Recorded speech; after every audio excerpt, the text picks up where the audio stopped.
सद्गुरुवे नमः। परमात्मने नमः। वन्दे महानन्दमनन्तलीलं महेश्वरं सर्वविभुं महान्तं गौरीप्रियं कार्तिकविघ्नराज समुद्भवं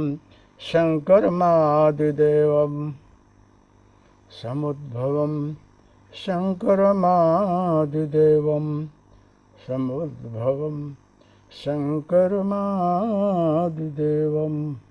सद्गुरुवे नमः।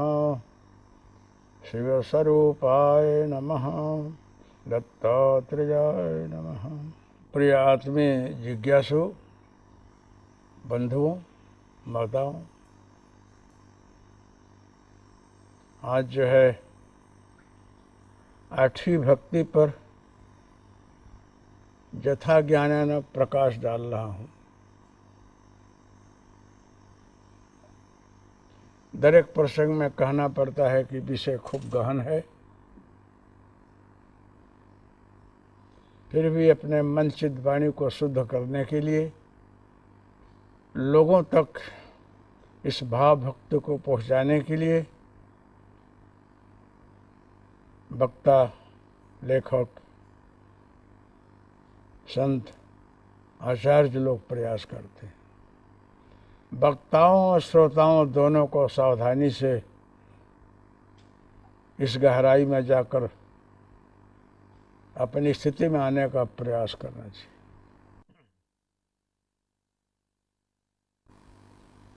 तो आज आठवीं भक्ति के ऊपर कुछ कहना है। प्रभु ने शेवरी को बोला है कि शेवरी, मैं भक्तों के अधीन हूँ, मैं तुम्हारे सामने बोल रहा हूँ कि मैं राम हूँ। गुरु जी ने बोला है कि मतंग ऋषि ने तुझे कहा है कि तुझे यहीं बैठे साकार ब्रह्म का दर्शन होगा, इसलिए मैं इस मानव शरीर में तेरे समक्ष खड़ा हूँ। परमात्मा भी भक्ति के अधीन है। तेरे गुरु के आदेश से, तेरी भक्ति से मैं खिंच करके यहाँ आया हूँ।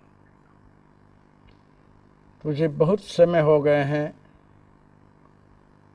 राह देखते, आकुलता व्याकुलता से तू राह देखती रही, जिज्ञासा तेरी रही। जिस तरह से तुमने सुना रहा, तेरे गुरु वाक्य को चरितार्थ करने के लिए मैं तेरे समक्ष खड़ा हूँ। परब्रह्म परमात्मा जो अखंड व्याप्त है और साकार रूप में भी व्यवस्था के लिए आता है, वो हर कोई के लिए सुलभ है। वो कोई भी व्यक्ति अगर प्रभु से मिलना चाहे तो मिल सकता है, लेकिन जिस प्रकार से दो दृष्टि होती है, उसी प्रकार से परमात्मा की भी साकार निराकार स्वरूप है। जब तक दृष्टि में निखालसता न हो, निर्दोषता न हो, विचार अहंकार रहित न हो, इसमें नम्रता न हो, विवेक न हो, समझदारी न हो, तहाँ तक परब्रह्म परमात्मा साकार में भी नहीं मिलता है और निराकार की भी अनुभूति नहीं होती है। क्योंकि प्रकाशित सूर्य को देखने के लिए आँख होनी चाहिए और आकाश में किसी प्रकार का आवरण नहीं होना चाहिए। अगर बादल होता है तो आँख होते हुए भी सूरज नहीं दिखता है, और कभी कभी बादल न हो फिर भी आँख में मोतिया हो तो भी सूरज नहीं दिखता है। तो आज गुरु कृपा से तेरे सारे आवरण हट गए हैं, इसलिए मैं तेरे समक्ष खड़ा हूँ। ऐ प्रिय भामिनी, आठ जथा लाभ संतोषा, सपने हो नहीं दे कहीं पर दोषा। आठ में जथा लाभ संतोषा, सपने हूँ नहीं दे कहीं पर दोषा। श्री राम जय राम, जय जय राम। श्री राम जय राम, जय जय राम। अरे भामिनी, आठवीं भक्ति जो है संतोष है। जब तक धैर्य और संतोष न हो तब तक लक्ष्य प्राप्ति में थोड़ा विलंब होता है। संतोष बहुत बड़ी समृद्धि है। अगर संतोष हो जाए तो परम सुख परम शांति उसी के अंदर है। लिखा है कि कहाँ संतोष करना, ये भी समझदारी से समझना चाहिए। भगवान न मिलता हो, अपन जो हैं थोड़ी देर बंदगी करते हैं, नहीं मिलता तो भी संतोष से चलेगा। उसका दर्शन न हो तो भी संतोष है। चलो बहुत अच्छा है। तुमको धंधे व्यापार में संतोष नहीं है, अपने भौतिक जगत के सुखों के में संतोष नहीं है, लेकिन भगवान नहीं मिलता हो उसमें आप संतोष मानने लग जाओ तो नहीं चलेगा। संतोष है जरूरी। अगर कोई प्रभु की बंदगी करता हो, भगवान का भजन करता हो, मतलब शुभ कर्म योग में सक्रिय हो, शुभ कर्म योग में सक्रिय होते हुए भी अगर उसको जो कुछ उसका फल उपलब्ध हो, मेहनत करने के बाद उसके जीवन में भरण पोषण के लिए जो कुछ उसको उपलब्ध हो, उसमें वो संतोष माने, बहुत ज़रूरी है। आप नौकरी कर रहे हैं, आपके नौकरी में आप जितना घंटा नौकरी बजा रहे हैं, चाहे किसी सेठिया के यहाँ हों, सरकार में हों, कहीं भी हों, जितने घंटे आप नौकरी बजा रहे हैं उसमें आपको वफादारी से, ईमानदारी से उतना समय ऑफिस में, सरकार में, सेठ के यहाँ देना चाहिए। अगर आप ये समझें कि मैं कुछ लेता हूँ और उसके अनुसार मुझे इतने घंटे इस ऑफिस में बैठ करके, इस सेठ के यहाँ रह करके हमको नौकरी बजानी चाहिए। अगर आप ईमानदारी से, वफादारी से नौकरी करेंगे और उसमें जो कुछ आपको द्रव्य उपलब्ध हो उसे ला करके अपने घर में, अपनी धर्मपत्नी, बाल बच्चों में उसका सदुपयोग करें। आप अपने परिवार को बतावें अथवा उसको समझ दें कि मैं इतने घंटे, इतने समय तक नौकरी बजाता हूँ, इसमें ये मिलता है, इसमें अपना योगक्षेम वहन करना चाहिए, अपना जीवन निर्वाह इसमें चलाना चाहिए। अगर आपको, आपके धर्मपत्नी को, आपके परिवार को समझदारी से जीना रहना आता हो, परिवार में संतोष हो, तो बहुत बड़ा सुख है। आप लोग बड़े सुखी आनंद में रहेंगे। लेकिन आपको भी संतोष नहीं है इस द्रव्योपार्जन में और आपके परिवार को भी संतोष नहीं है। मैं शुरुआत में बॉम्बे आया वाराणसी से और वहाँ माधव बाग में कथा सुनाई। तो सुनाने के बाद मेरा विचार हुआ कि अब कथा नहीं करनी है, कुछ ईश्वर की ऐसे ही प्रेरणा है, कथा वो सुनावे जो खुद उस स्थिति में हो।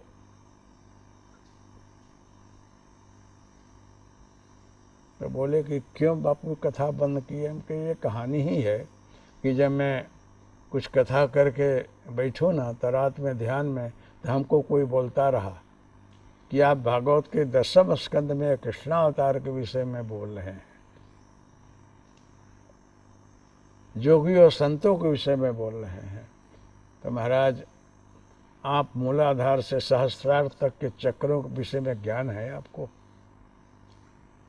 आप चक्र भेदन कर सकते हैं अथवा करा सकते हैं, किसी प्रेतात्मा को मुक्ति दे सकते हैं,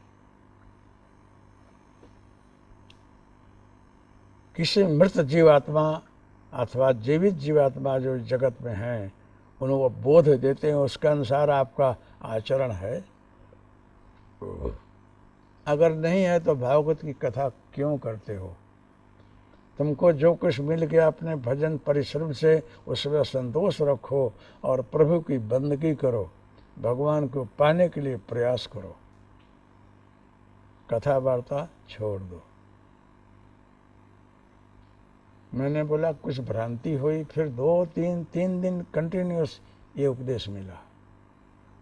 तब मुझे लगा कि रामायण में मैंने पढ़ा है, सुना है कि कोई भी सिद्ध समर्थ गुरु किसी योग्य जीवात्मा के पीछे अथवा भक्त जीवात्मा के पीछे, जिज्ञासु आत्मा के पीछे रहते ही हैं, चाहे इस जन्म के हों व पीछे के जन्म के हों। जब तक वो सत्शिष्य सारे आवरणों को दूर करते हुए लक्ष्य तक नहीं पहुंचता है, तब तक ऐसे सिद्ध समर्थ गुरु उस जीवात्मा के पीछे लगे रहते हैं। दिखते नहीं है, लेकिन किसी न किसी व्याज से उसको ऐसे जगह ले जाते हैं जहाँ इसकी उलझनें दूर हों, इसकी भ्रांति दूर हो और सब कुछ छोड़ते हुए माया प्रपंच को और भगवान के तरफ, नारायण के तरफ, परमानंद के तरफ, आत्मज्ञान के तरफ गति करे। तो मुझे लगा कि कोई अच्छे पवित्र आत्मा मुझे कुछ प्रेरणा कर रहे हैं। काकभूषुंडी जी की कथा याद आती रही। उन्होंने सुनाया रहा कि मुझे 1000 जन्म लेना पड़ा और जहाँ जहाँ जन्मत मरत दुसह दुख होई, वो हमको नहीं होता रहा। सो स्वल्पों व्यापह नहीं तोई, शंकर का आशीर्वाद छाओ, नहीं होता रहा। लेकिन मेरे सद्गुरु मेरे पीछे पीछे हजारों जन्म तक रहे। वो मुक्त जीवात्मा प्रभु को प्राप्त किए हुए महान आत्मा को मेरे पीछे फिरने की क्या जरूरत? मैं संसार में भटकता हुआ जीवात्मा, फिर भी ऐसे सिद्ध समर्थ गुरु हमारे पीछे फिर करके मेरा कल्याण कराए। ए गुरु जी, उसी के प्रभाव से आज मैं यहाँ बैठा हुआ हूँ और अमर शरीर में हूँ, कभी मेरा नाश नहीं होता है। और कितने लाखों हजारों वर्ष से सब दृश्य देख रहा हूँ कि 12 वक्त वशिष्ठ जी को अभी कथा सुना रहा था कि 12 वक्त जो है राम आए, 12 वक्त रावण आए और 12वां वशिष्ठ भी हैं, वो मैं देख रहा हूँ और बैठे बैठे आनंद से आनंद ले रहा हूँ प्रभु की माया को देख देख करके। ये सब यादी आती रही और उसमें उन्होंने बोला है कि एक बात मोहि बिसर न काऊ, गुरु कर कोमल शील स्वभाव। हजारों जन्म लेने के बाद आज भी मुझे अपने गुरु की बात की यादी आती है। अगर गुरु की कृपा उनके स्मृति में न होती तो कैसे बोलते। इसलिए मैं भी भजन साधन कर रहा था। एक बार जो है ये सब कथा छोड़ करके और विचार किया कि अब चल देना है और जो कुछ उपलब्ध हो वही खा करके भजन करना है। भगवान क्यों न मिले, अगर है तो उसको मिलना ही चाहिए। जब हमारी योग्यता होगी, हमारी कक्षा होगी तो प्रभु जरूर कृपा करेंगे। वो बड़े सरल हैं, बड़े दयालु हैं, बड़े कृपालु हैं, निराभिमानी हैं। वो प्रत्येक आत्मा के पीछे खड़े रहते हैं, वो उन्हीं का स्वरूप है। हर जगह वो रहते हैं, लेकिन आवरण जब हटता है तो वो मिलते हैं। आप बोलते हैं कि भगवान को क्या पड़ी है अपनी, इतने समय से बुला रहा हूँ, कहीं झांकी भी नहीं देते हैं, रोज इतना माला करता हूँ, कभी दिखते भी नहीं।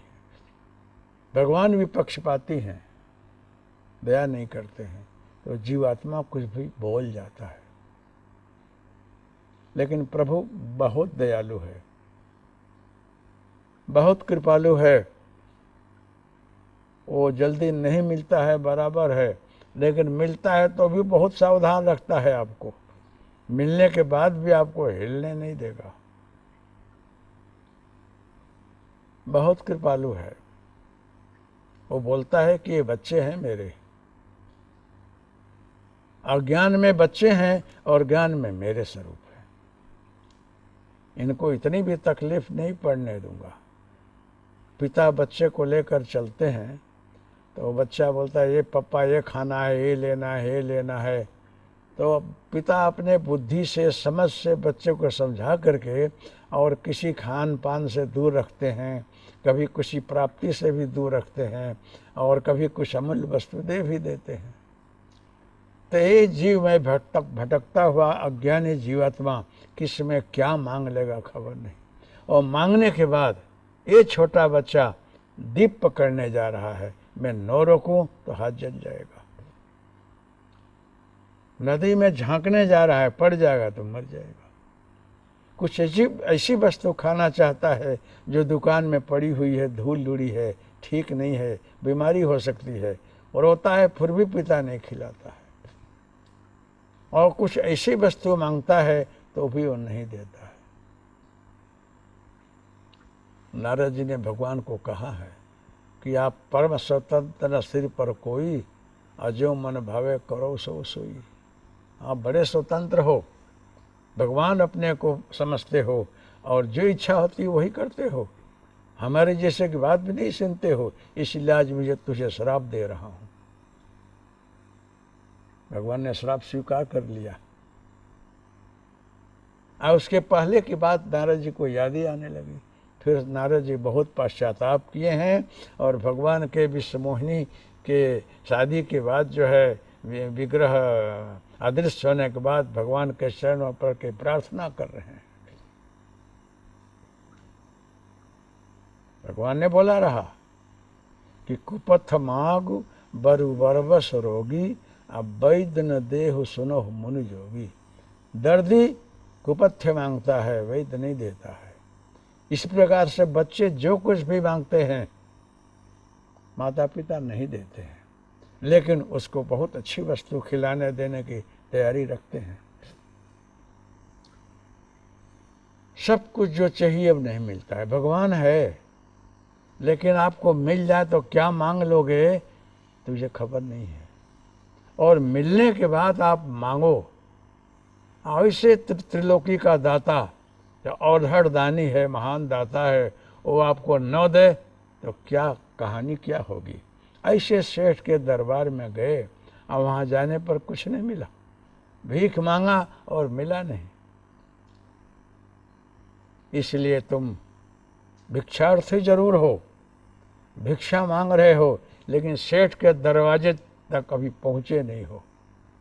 वहाँ पहुँच जाओ और उसके बाद हाथ फैलाओ, और न दे फिर उसके विषय में कुछ टीका टिप्पणी करना। अभी तो वहाँ तो पहुँचा ही नहीं है।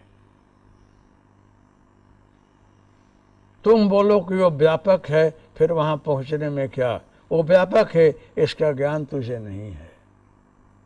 इसलिए तो मंदिर जा रहे हो, इसलिए तो चार धाम जा रहे हो, इसलिए तो हर जगह भटक रहे हो, इसलिए तो माला में मंत्र में ढूंढ रहे हो।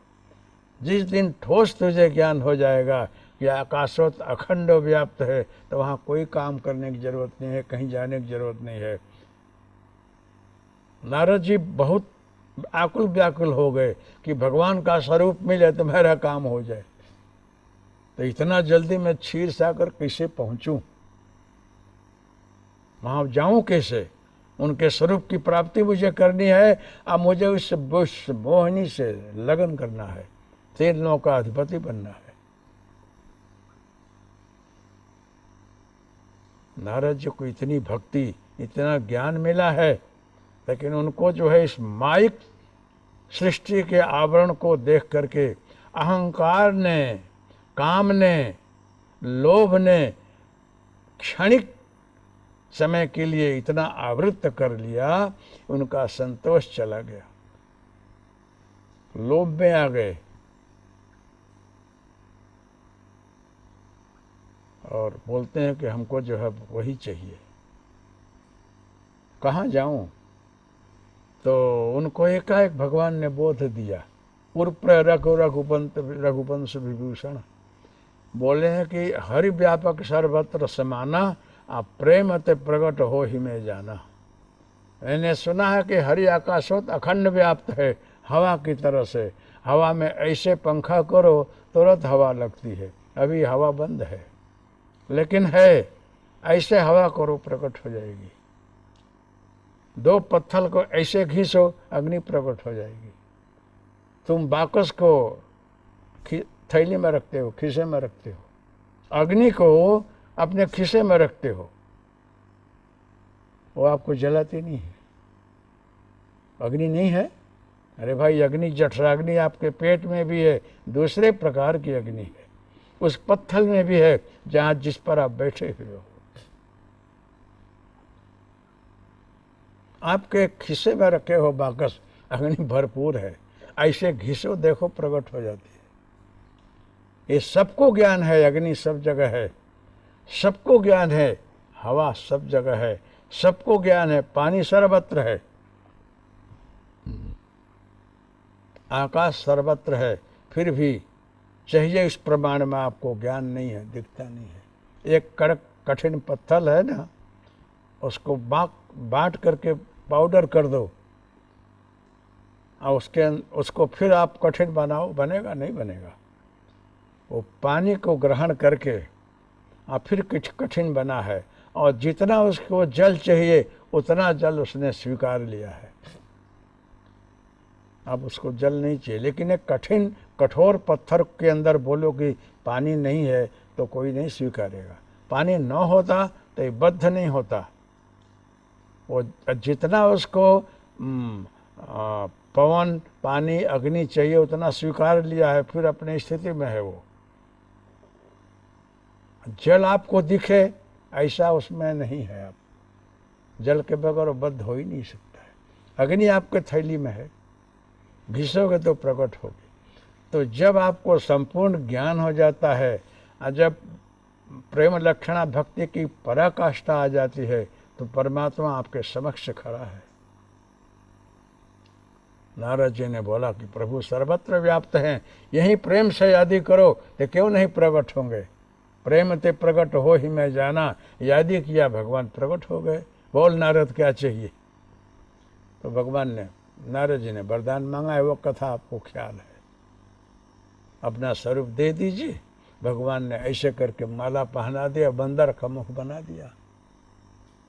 क्योंकि वासनाएं जो है बंदर के स्वरूप में होती हैं, बड़ी चंचल होती हैं, कूदा कूद करती हैं। सारी सृष्टि में तो भगवान का ही सब स्वरूप है। तो भगवान ने नारद जी को अपना बंदर वाला स्वरूप दे दिया कि बंदर भी मैं ही हूँ। तो इसलिए ऐसा स्वरूप दिया कि नारद सुरक्षित रहे, उसको कोई माया सतावे नहीं, बाधक न बने। अगर मैं अपना स्वरूप दे दूँ तो फंस ही जाएगा, कोई भी विश्वमोहिनी इसे गले में हाथ डाल देगी। लेकिन अगर बंदर का चेहरा दे दूंगा तो बचा तो रहेगा, दिया भगवान ने।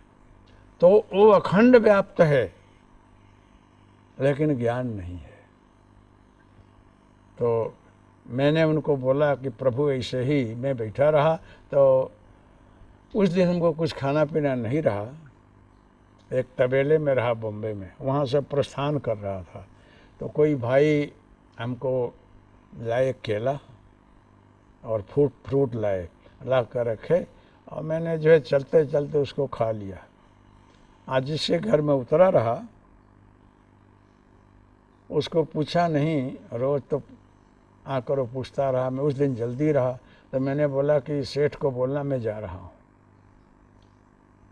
अब बगैर पूछे उसके यहाँ से एक बोरी ले ली, बोरी में जिसमें कपास वपास आता है, खोड़ कपास, बहुत नवाजी से रहा। तो एक कमल रहा मेरे पास, वो बोरी ले लिया, बोरी लेकर चल दिया। बहुत दूर जाने के बाद कहीं नहाया धोया और बिछाया और उस पर बैठ जब गायत्री जाप करने लगा, अपना इष्ट मंत्र जाप करने लगा, तो एकाएक विचार आया कि मैंने उसके यहाँ से ये पूछे बगैर बोरी ले ली, ये अच्छा नहीं किया। तो फिर उसको मैंने जान किया, ये आपसे बगैर पूछे में एक आपका ये आसन लेकर के आ गया हूँ, बहुत ग्लानि हो रही है, मन में क्षोभ हो रहा है कि पूछे बगैर क्यों ले लिया।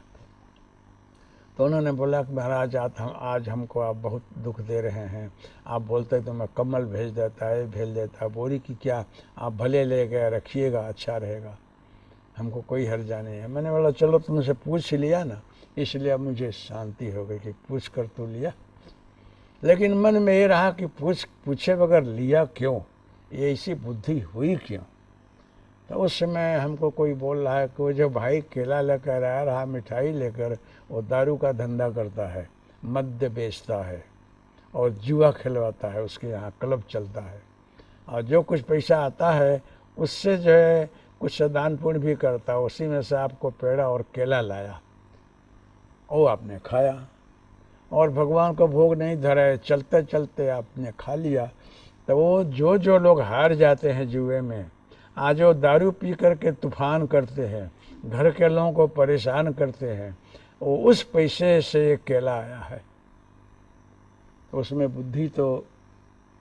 बुद्धि में असर तो होगा ही। आप जैसा अन्न खाएंगे न, उसका असर होता है मन के ऊपर, बुद्धि के ऊपर, कुछ न कुछ नशा है। उसको दूर करने के लिए प्रत्येक व्यक्ति को थोड़ा इष्ट बंद का जप और रोज खाना बनाने के बाद भगवान को भोग धराने का। भगवान को धराने के बाद प्रभु उसके दोष को निवारण कर देता है, क्योंकि वो खाएगा तो शुद्ध करना ही पड़ेगा।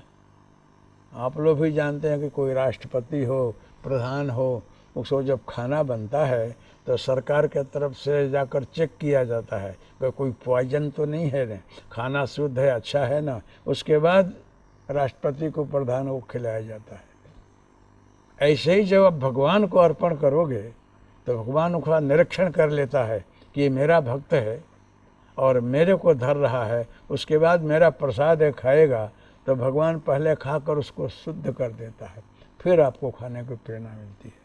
इसलिए हमेशा किसी भी वस्तु को प्रभु भगवान को धराओ, फिर आप कुछ खाओ पियो। तो अन्न दोष भी होता है, इसलिए इसको शुद्ध करने के लिए आपके मन में जो कुछ भी हो, जो कुछ उपलब्धि हो, उसमें संतोष रखो। जो कुछ अन्न आता हो, बहिरामदनी होती है, उससे अपने घर बार को चलाने के प्रयास मत करो। अपने आमदनी में संतोष रखो।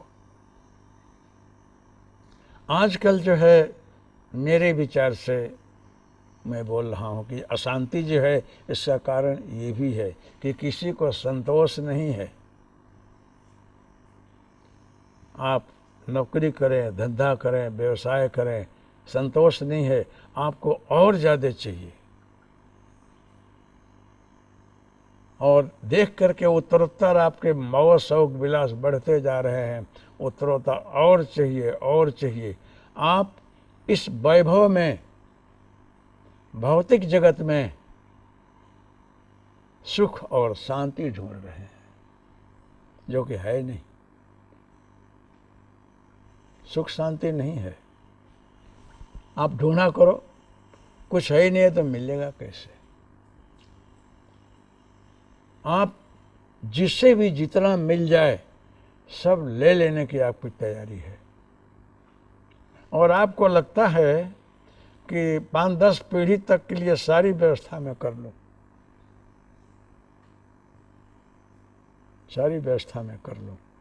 अगर आपके घर में पीढ़ी नहीं है तो किसी का गोद ले लोगे, उसके परिवार होगा, वो सुखी रहेगा। आई हुई वस्तु को छोड़ क्यों देना।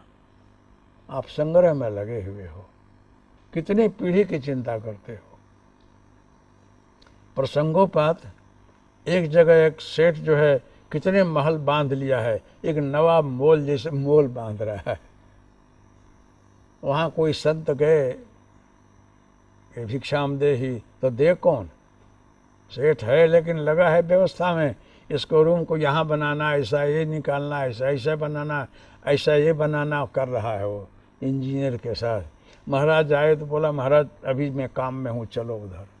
कौन दे उनको भिक्षा? तो महाराज बहुत हंस रहे हैं, बहुत हंस रहे हैं, आनंद में डूबे हुए हैं। तो सेठिया बोले महाराज यहाँ बैठ कर आप पागल हो गया, हंस क्यों रहे हो? एक ही सेठ, एक कुदरत की लीला को देख करके मुझे हंसी आ रही है। क्यों? क्योंकि सेठ, मुझे ख्याल है कि दूसरे 2 महीने के बाद, 2.5 महीने के बाद तू जाने वाला है, तेरा हार्ट अटैक होने का, तू मरने वाला है, और तेरे खाते में कुछ जमा नहीं है। कोई भी पुण्य, कोई भी सत्कर्म इतना ज़्यादा नहीं है कि तेरा कल्याण हो। थोड़ा सत्कर्म करते हो तो इतना उसके पीछे जो है तुम गलत काम कर देते हो, वो सब धुल जाता है। तेरे खाते में ऐसा भजन साधन अथवा अहंकार रहित, अपेक्षा रहित, किसी के लिए निमित्त बन करके कुछ दिया हो, ऐसा देखा नहीं मैंने। सब स्वार्थ में तेरी प्रवृत्ति हुई है। कहीं कुछ खिलाया हो तो काम कराने के लिए, कुछ दिया है तो स्वार्थ के लिए, इसलिए सारे स्वार्थ में तेरी प्रवृत्ति रही है। अब तू 2.5 महीने के बाद जाने वाला है और तू 11 पीढ़ी की चिंता कर रहा है। यही दुख मुझे है,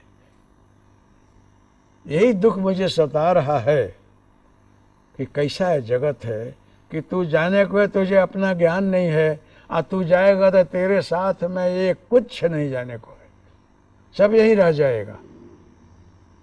लेकिन 11 पीढ़ी की चिंता, इस अज्ञानी जीवात्मा जो इस जगत में भरे पड़े हैं, जिनको ये नहीं ज्ञान है कि मुझे भी मरना है, इस शरीर को छोड़ना है और सारे इस समृद्धि वैभव को छोड़कर जाना है, इसलिए मुझे करना क्या चाहिए, मुझे अपने खाते में क्या जमा करना चाहिए और मैं क्या कर रहा हूँ, ये ज्ञान किसी को भी नहीं है।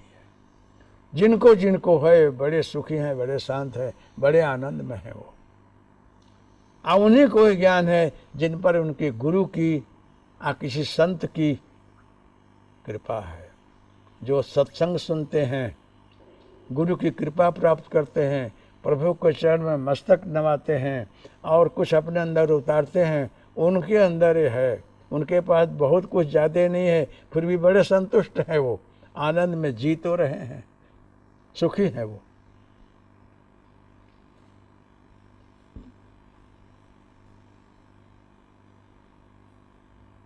तो सेठ को विचार आया कि बात तो सही कह रहे हो महाराज। और उसके बाद वो सेठ की मनो का वृत्ति बदल गई और घर आकर कुछ चिंतित हो गया और बाद में हो बैठा।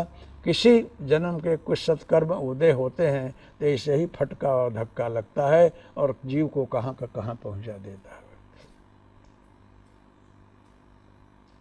तो लोभ और असंतोष है वो बहुत बड़ा दर्द, बहुत बड़ी व्याधि है। ये किसी भी जीवात्मा को सन्मार्ग में चलने नहीं देता है, रोकता है। अगर तुमको जो कुछ अपने शुभ कर्म से, अपने कर्म योग में जो कुछ मिल जाता है और उसमें संतोष रख करके और तुम अपने कर्म योग में लगे रहो तो तुम्हारे सन्निकट में भगवान जरूर आ जाएगा। अनिति अयोग्य करके कुछ लो मत, एक तो ले मत, और कहीं से कुछ अनाश्रुति आता हो तो उसको भगवान के चरण में धरो, दान पुण्य करो। किसी अपाहिज को, किसी लंगड़े को, किसी लूले को, किसी दर्दी को, किसी पशु पक्षी को, किसी जरूरियातमंद लोगों को खिलाओ। लेकिन तुम विश्व कोश में जमा करके अपना नाम पैदा मत करो, वो तेरे साथ में कुछ जाने को नहीं है। वाहवाही में जिंदा मत रहो। स्मृति हो, संदर्भ हो, पुराण हो, गीता हो, रामायण हो, उनकी भाषा समाधि भाषा है। उस सत्संग को समझने की कोशिश करनी चाहिए। जहाँ लोभ है, असंतोष है, वहाँ ज्ञान और भक्ति नहीं है। रूपक है और इसके पीछे सही कहानी भी है। रावण को सोने की लंका मिली और कोई दानों की कन्या मंदोदरी मिली, उसके अलावा और भी बहुत नारियां मिली। उसको संतोष नहीं था, आगे आगे इच्छा बढ़ रही थी। लिखा है ब्रह्मा जी ने इतनी बड़ी सृष्टि बनाई, जब पृथ्वी का निर्माण किया तो हिरण्याक्ष उसका हरण कर लिया है। लोभ है वो, लोभ। ये सब कुछ ले लो, सब कुछ मेरा ही है। लोभ ने पृथ्वी का हरण किया। इस जगत में जो कुछ है सब मैं ले लूं, सब पर अपना कब्जा कर लूं, सब कुछ मेरा ही है। ये लोभ वृत्ति है, संतोष की वृत्ति नहीं है। और ले करके फिर मैं ही सब कुछ हूँ, सर्व राजाधिराजा, इस 3 लोक का अधिपति मैं ही हूँ, मुझे ही सब कुछ मानो, मैं सब कुछ हूँ। ऐसा अहंकार जागृत होता है, क्योंकि मेरे पास संपत्ति है, मेरे पास इतनी जनता है, मेरे पास सत्ता है, बस जो कुछ मैं ही हूँ, ऐसा अहम आ जाता है। अगर आप गादी पर बैठें, आप सत्ता की बागडोर संभालें और सारे राजपाट का राजा बने, लेकिन उसमें आपको अपनी गुरु कृपा से ये ज्ञान रहे कि इस गद्दी पर, सत्ता पर मुझे गुरुदेव ने, ईश्वर ने बैठाया है, ये जगह मेरी नहीं है, ये जनता जनार्दन की है और परमात्मा की है। मुझे निमित्त बनाकर यहाँ बैठाया है, इस पर बैठ करके मुझे जनता जनार्दन की, जो हर जगह व्याप्त परमात्मा है, उसकी सेवा करनी है। और सेवा करते हुए, देते हुए, लेते हुए कहीं भी अहंकार नहीं लाना है और मैं देता हूँ, मैं लेता हूँ, ऐसा नहीं करना है। साक्षी और दृष्टा भाव में रह करके अगर मैं इस शुभ कर्म का संचालन करूं तो मेरे जैसा कोई अच्छा आदमी नहीं है। ये गुरु कृपा है। राजा जनक जैसी बात कर रहा हूँ। जीवन मुक्त स्थिति में रह करके कहीं भी हूँपना न आवे, सरल स्वभाव से रहो और सब कुछ संभालो, तो आप साक्षात नारायण हो। सब कुछ करते हुए भी आप संत हो, सारी व्यवस्था में भी आप असंग लिप्त हो, जीवन मुक्त हो।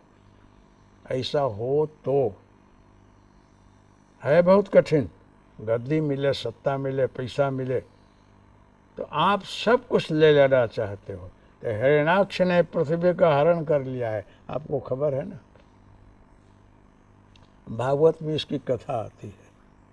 और ले आकर के नीचे दबा कर रख दिया। बहुत पैसा लोगों को मिलता है ना, तो कभी हीरा सोना जवाहरात लेकर के जमीन में डांट देते हैं। कोई सुरक्षा के लिए। साइंस और विज्ञान बोलता है कि 2.5 हाथ से नीचे कोई जमीन में वस्तु डांट दी जाए तो अंदर सहज में ज्वालामुखी चलता रहता है, हवा गर्म, तो किसी वस्तु को हिलाती रहती है। तो यहाँ अगर आप रखोगे तो 10 फुट उधर चला जा सकता है। तो संपत्ति कभी खस जाती है तो कभी मिलती नहीं है। उसमें भी कहीं आप डांट दिए कि मैं उपभोग करूँगा हमारे परिवार, और उसमें कहीं आपका शरीर छूट गया, वहीं चिंता रह गई, मन उसी में रह गया, तो आप बप्पा बन करके वहाँ हजारों वर्ष तक फुफाड़ा मारोगे। न खुद के उपयोग में लोगे, न किसी को लेने दोगे। इसलिए कभी संपत्ति मिले तो जमीन में मत डांटना, उसको सारे जनता जनार्दन को शुभ कर्मों खिला करके और अपना कल्याण करना, डांटना नहीं। सांप नहीं मत बनना। हाँ, अच्छे सत्कर्म में उसका व्यय करना। जमीन में डांटोगे हिल जाएगा। और कभी कभी शास्त्र में लिखा है कि बहुत जगह कोई द्रव्य सोना डांट दिया जाए और व्यक्ति गुजर गया हो, नहीं हो उसके खानदान में कोई, तो उस पर अन्य जो आत्मा है, देव दानव, देव नहीं दानव, पिशाच, भूत, ये लोग उसको कब्जा कर लेते हैं।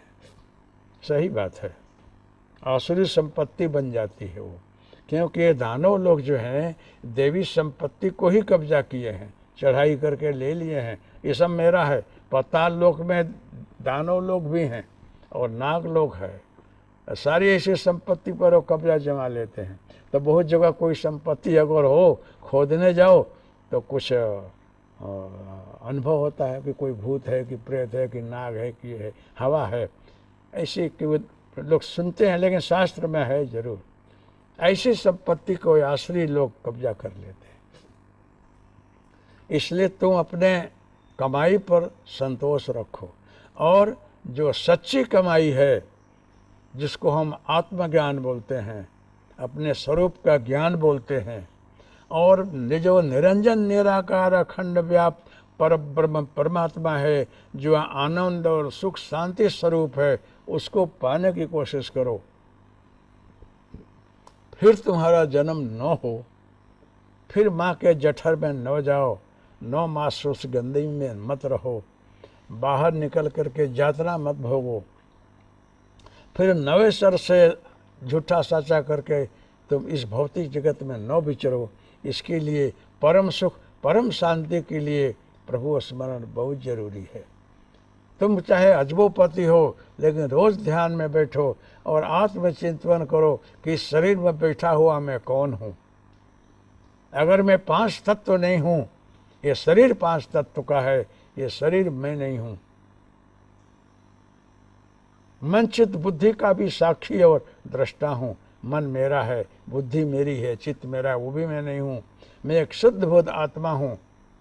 जब समय पूरा हो जाएगा तो ये 5 तत्व से निर्मित शरीर को छोड़ करके चला जाऊंगा, इसमें से निकल जाऊंगा, तो ये सारे महल मकान जिस पर मेरा नाम लिखा है, मेरा है, मैं मानता हूँ, वो भी चला जाएगा, और सारी तिजोरी पैसा वगैरह सब चला जाएगा। मैं कहाँ जाऊंगा मुझे ख्याल है नहीं है।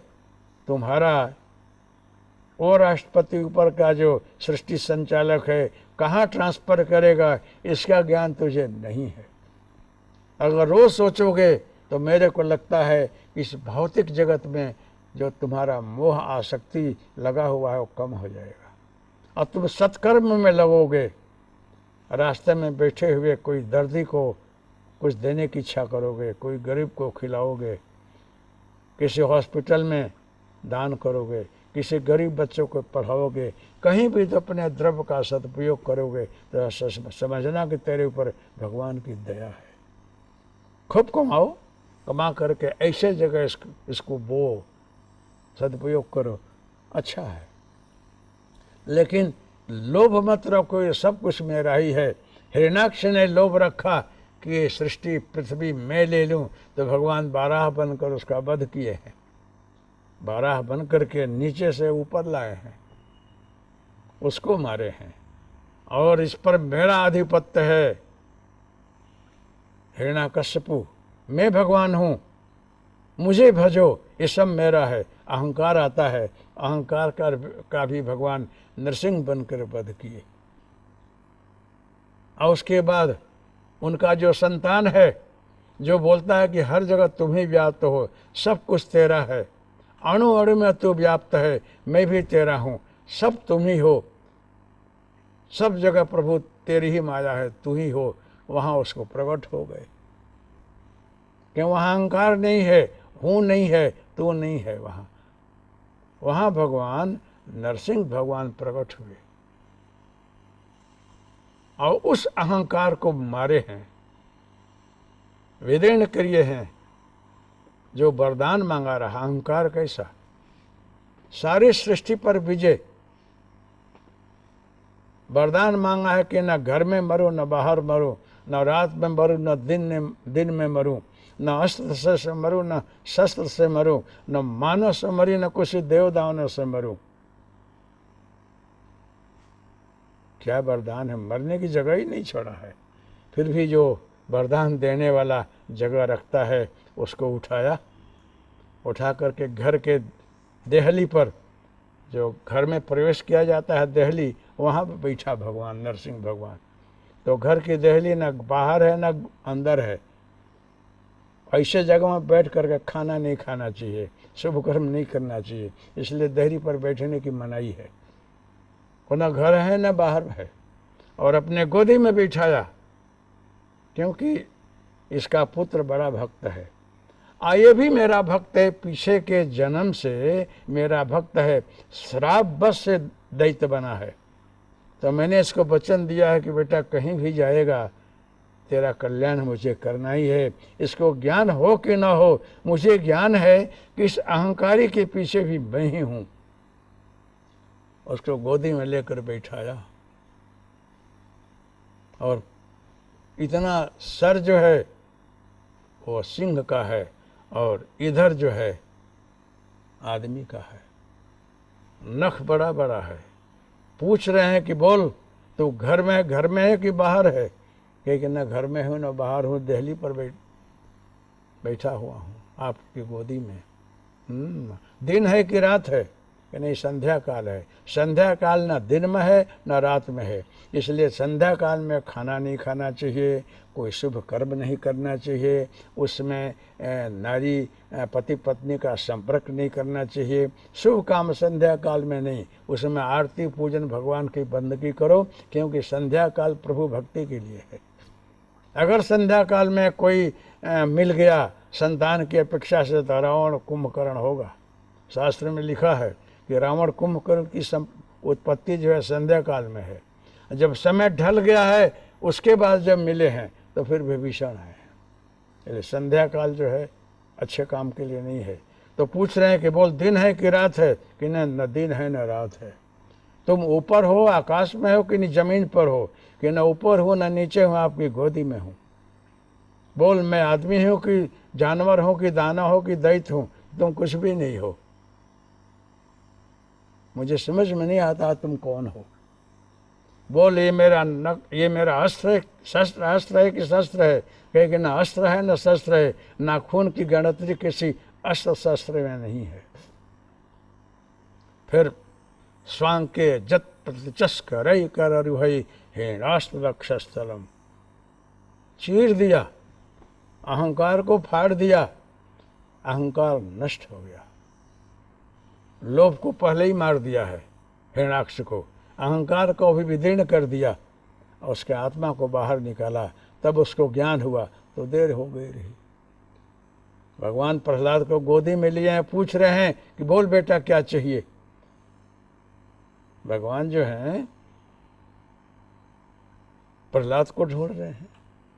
सब लोगों ने बोला है कि प्रहलाद, अब भगवान ने सारा दैत्यों का संहार कर दिया, तुझे मिलना चाहता है, जाओ। प्रहलाद बोले कि मेरे भगवान मेरे से मिलना चाहते हैं। भगवान विदीर्ण कर रहे हैं सारे दिशाओं को।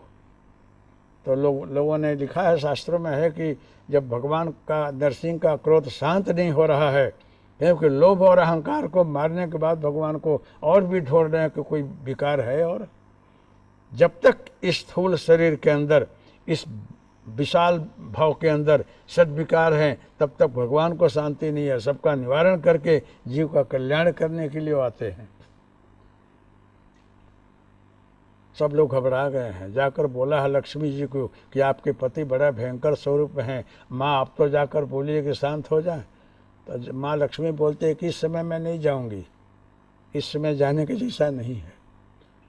शंकर और ब्रह्मा को बोले कि अभी इसमें विष्णु का भयंकर स्वरूप है, इसमें हम नहीं जाएंगे। अरे भाई सारा सृष्टि नाश कर रहे हैं, हिरण्याकशिपु मर गया, अब तो बोलो शांत हो जाओ। कहे कि नहीं हम लोग नहीं जाएंगे। तो बोले कि जिसने पैदा किया है वही इसको शांत करेगा। तो प्रहलाद के पास गए कि तेरे भगवान तुझे ढूंढ रहे हैं, बच्चा जा तो खरा। हैरान हो रहे हैं भगवान ढूंढ ढूंढ करके। खुदा हिरण्याकशिप खुदा हिरण्याक्ष बोलकर। तो प्रहलाद जो बोले कि जाना चाहिए, लेकिन गुरु और भगवान के पास खाली हाथ नहीं जाना चाहिए, और मेरे पास कुछ है नहीं। तो उसने अपने गमले में एक उदुम्बर का वृक्ष लगाया रहा। बोला कि ये वृक्ष को मैं सींच करके बड़ा किया हूँ, यही मेरे पास है, ये भगवान को भेंट दे दूंगा कि मेरी ज़िंदगी की कमाई है। वृक्ष जो है उसमें भी भगवान का वास है। वृक्ष लगाने से उसके अंदर सुबह और शाम ऑक्सीजन होता है, रात में कार्बन डाइऑक्साइड छोड़ता है। वो वृक्ष लगाने से विज्ञान भी बोलता है, अध्यात्म भी बोलता है कि वो वायुमंडल की शुद्धि होती है, बादल को आकर्षित करके समय पर पानी बरसाता है।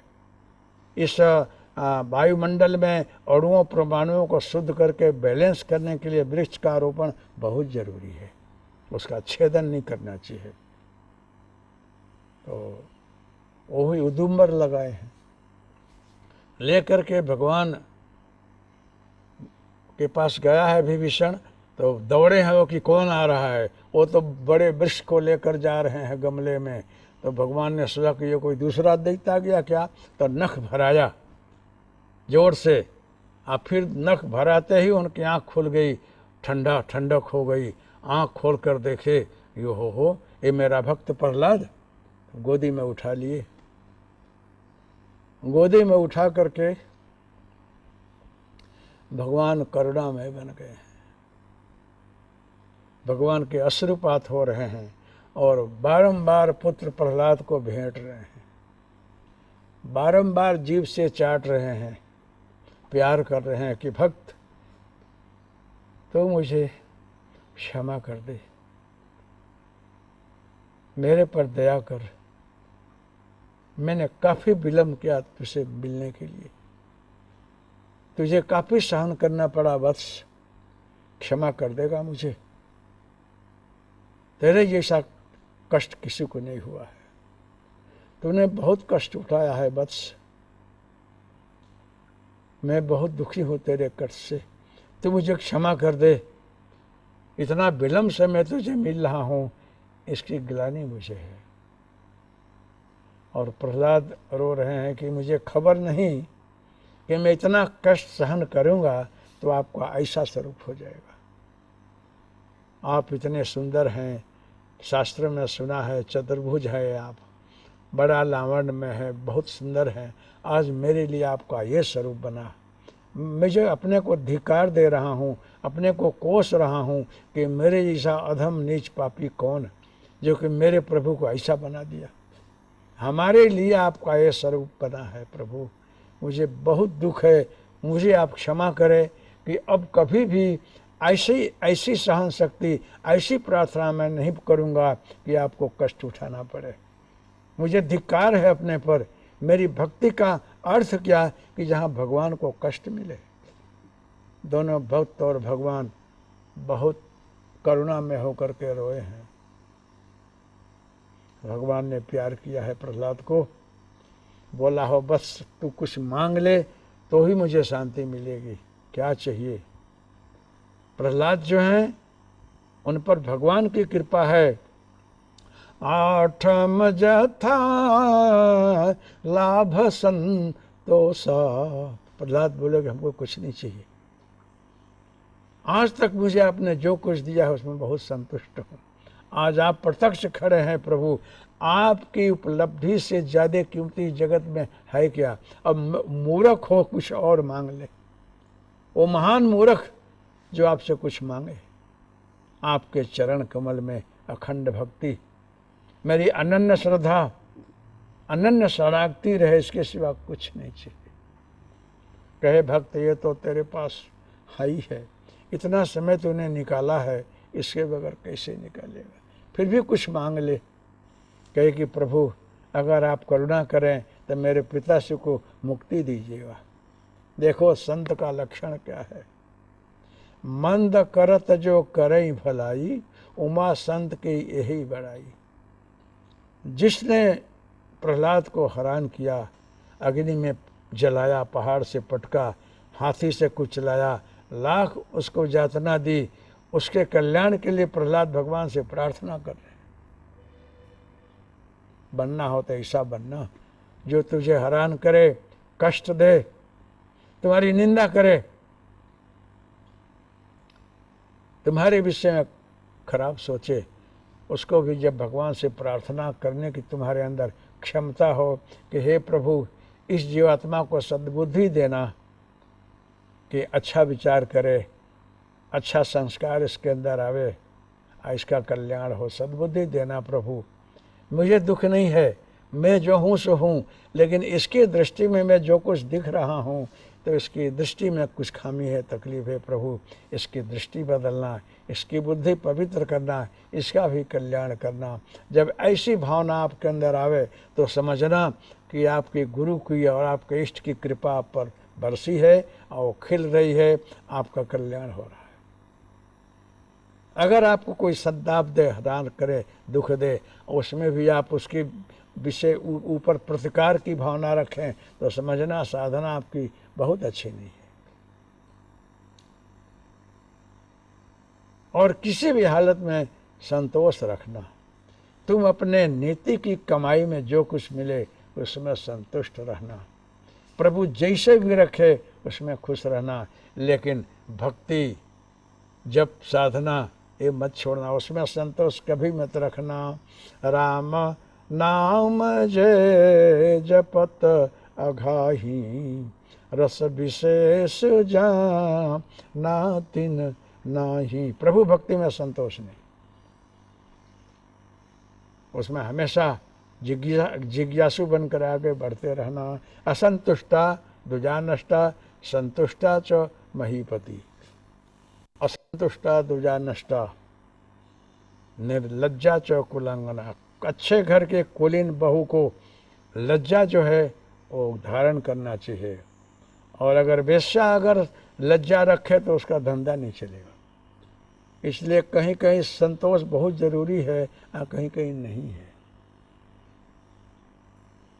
तो भगवान ने जो है वहाँ प्रहलाद को प्यार किया है, उसने जो वर मांगा है प्रभु ने दिया है कि जाओ, तेरा पिता तो वही मुक्त है बेटा, उसका कल्याण तो हो ही गया। तेरे जैसा कोई संतान जिस कुल खानदान में जन्मे, आजो इतना सहन करके प्रभु भक्ति किया हो, उसकी 71 पीढ़ी तर जाती है, ये तुम्हारे पिता का कल्याण तो हो ही गया। कितनी पीढ़ी मुक्त हो जाती है प्रभु भक्ति में। तो प्रहलाद को संतोष दिया है। तो मेरा कहना यह है कि प्रभु बोलते हैं कि जो कुछ उपलब्ध हो भिक्षावृत्ति में, अपने कर्मयोग में, अपने प्रयास से, क्योंकि तुम्हारे नसीब में है उतना आ ही जाएगा। नसीब से ज़्यादा ले आओगे वो चला जाएगा अथवा अशांति पैदा करेगा। इसलिए आठम जथा लाभ संतोषा, सपने हो नहीं दे कहीं पर दोषा। तुम दोष देखना हो तो अपने अंदर देखो, दूसरे में मत देखना। दूसरे में दोष देखने जाओगे तो तुम्हारे अंदर ट्रांसफर होगा। वो बड़ा विचित्र है, ये व्याधि बड़ी विचित्र है। जो देखने जाओ उसकी चर्चा करे वो उसके अंदर आता है कि हमको मेरे से बहुत प्यार है, इनको मत चर्चा करो। और हमेशा हर जगह जो कुछ घट रहा है परमात्मा की इच्छा ऐसे मान करके रहो। तो संतोषी स्वभाव और निर्दोष दृष्टि, ये दोनों में भगवान का वास है। प्रभु बोलते हैं कि जब से जीव जगता है तब से सवेरा हो जाता है। हमेशा हर जगह कुछ भगवान की कृपा है, ये अच्छे के लिए हो रहा है, ऐसा मान करके आनंद में रहो। और जिस दिन जग जाओगे तो तुम लाख पाप किए होगे। विभीषण बोल रहे हैं, बंदर लोग बोल रहे हैं कि विभीषण आपसे मिलने आ रहे हैं तो आने दिया जाए, तो शत्रु का भाई है। भगवान ने बोला कि भले हो। जब व्यक्ति जग जाता है, जग जाए और जगने के बाद मेरे तरफ चल पड़ता है, उस दिन उसके पीछे के सारे कम धुल जाते हैं, वो कुछ नहीं रहते हैं। सन्मुख हो जीव मुख जबहि, कोटि जन्म अघनाश हो तबहि।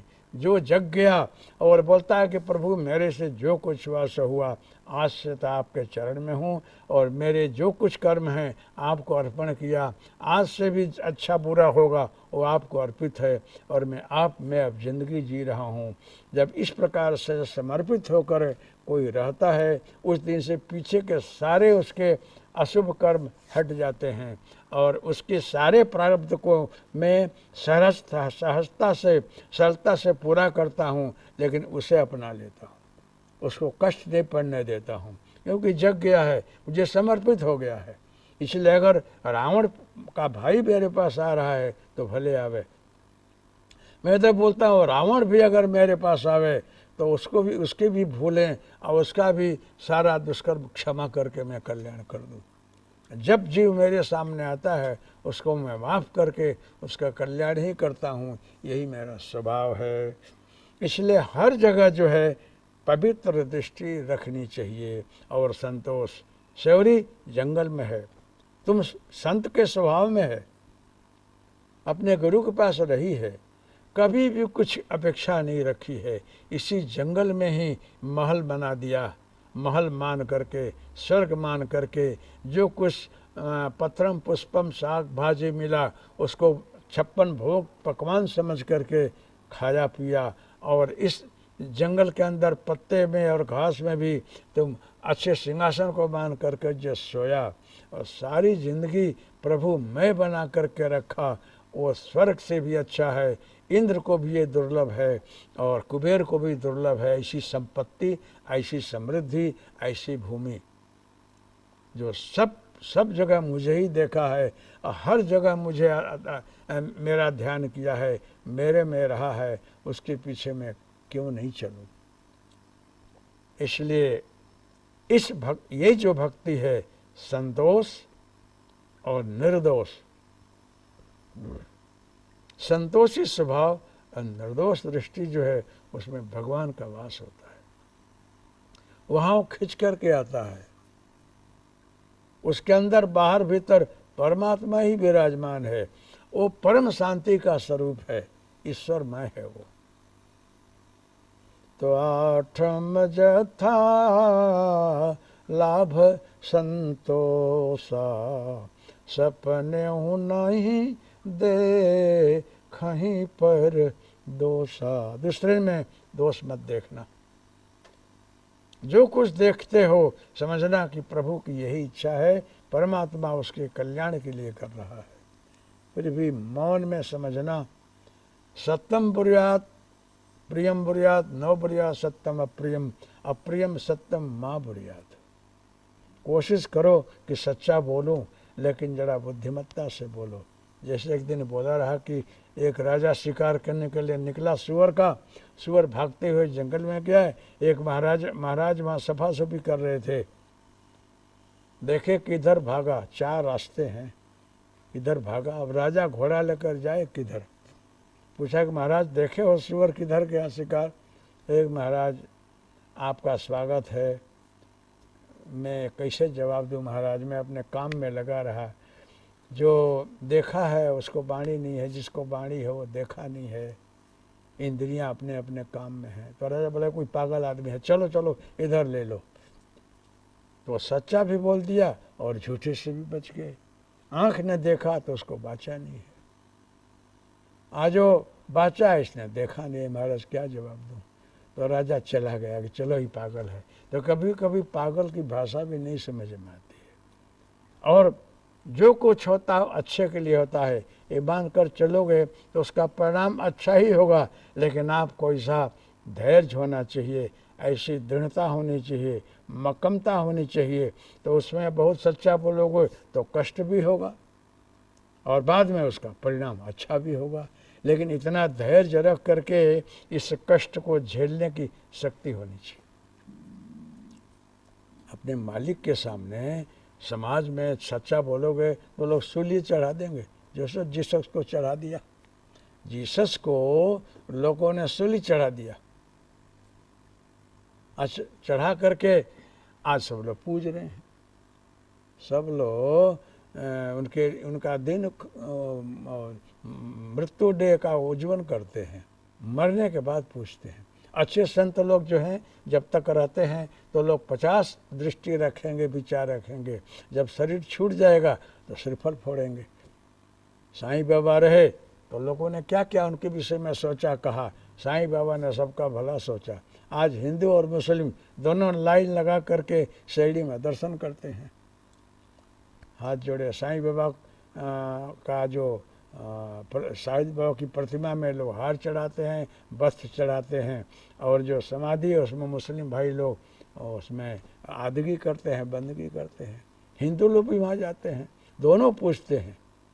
हिंदू बोलते हैं मेरे भगवान हैं, मुसलमान बोलते हैं मेरे हैं। ये दोनों एक ही को अपना करके हाथ जोड़ते हैं। ये सदगुरु की कृपा। तो जहाँ गुरु की कृपा होती है वहाँ सद्बुद्धि मिलती है, बुद्धि मिलती है, सद्विचार आता है और दृष्टि बदल जाती है, मन बदल जाता है। वहाँ सब लोग शांति का अनुभव करते हैं।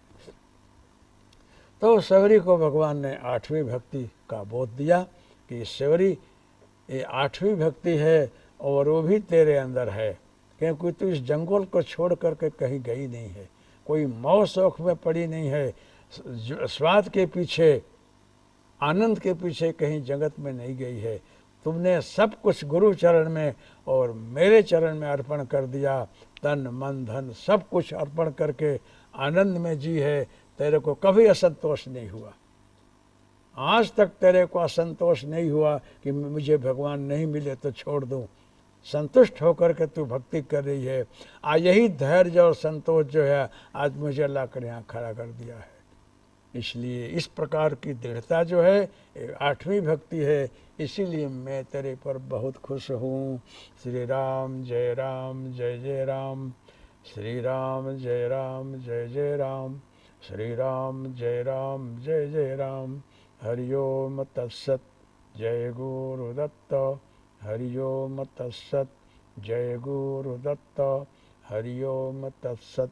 जय गुरुदत्त। मंगलमस्तु, कल्याणमस्तु, शुभमस्तु।